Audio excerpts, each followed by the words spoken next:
First 30 வந்து you are never on my life.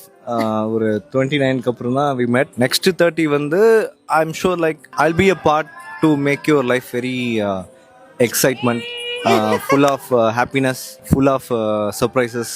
Parvati and Kamaruddin 2 பேரும் கூடிய சீக்கிரம் கல்யாணம் பண்ணிக்க போறதா அவங்களுடைய அஃபிஷியல் அனௌன்ஸ்மெண்ட்டை கொடுத்துருக்காங்க.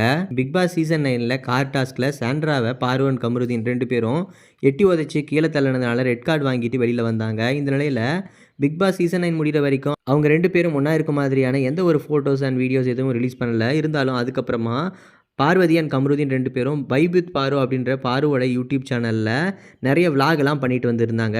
இந்த நிலையில் இப்போ ரீசெண்டாக பார்வதியோடைய 30வது பிறந்த நாளை செலிப்ரேட் பண்ணியிருக்காங்க. அதில் பார்வதி அண்ட் கமருதீன் 2 பேரும் பேசிக்கும் போது கமருதீன் பார்வதி கிட்ட உன்னோட 30வது வயசு வரைக்கும் நான் இல்லை, 29வது வயசில் தான் நான் உன்னோட வாழ்க்கையில் வந்தேன், இன்னும் இருக்கிற அடுத்த 30 வயசு வரைக்கும் நான் உன்னோட வாழ்க்கையில் நான் எப்போவுமே இருப்பேன் அப்படின்றது போல் பார்வதி கிட்ட கமருதீன் சொல்லியிருக்காரு. அதுக்கப்புறமா பார்வதி அண்ட் கமருதீன் இவங்க 2 பேருக்கும் ஃபேன்ஸ் கொடுத்த கிஃப்ட்டில் நிறைய சமையலுக்கு பயன்படுத்தக்கூடிய பாத்திரங்கள் எல்லாம் கொடுத்துருக்காங்க. அதை அன்பாக்ஸ் பண்ணும்போது பார்வதி அண்ட் கமருதீன் 2 பேரும் ஒரு ஹஸ்பண்ட் அடிக்கிறதுக்கு நீ பூரிக்கட்டை கொடுத்துருக்காங்க அப்படின்றது போல் பார்வதி கமருதீனை பார்த்து பேசிகிட்டு இருக்கிறாங்க. இதெல்லாம் ரொம்ப தப்புங்க, ஒரு ஹஸ்பண்ட் நான் பாவம் இல்லையா அப்படின்றது போல் கமருதீன் இன்னொரு பக்கம் பேசிகிட்டு இருக்காரு. இந்த நிலையில் பார்வதி அண்ட் கமருதீன் 2 பேரும் அவங்களுடைய லவ்வை ஸ்ட்ராங்காக கன்ஃபார்ம் பண்ணியிருக்கிறாங்க. கூடிய சீக்கிரம் அவங்களுடைய கல்யாணம் பற்றின செய்தியை எதிர்பார்க்கலாம். இந்த மாதிரி பொருள்லாம் நீங்கள் என்கரேஜ் பண்ணக்கூடாது.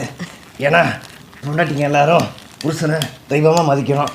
ஆனால் சில பேர் இந்த மாதிரி ரொம்ப வயலண்ட்டாக இருக்காங்க.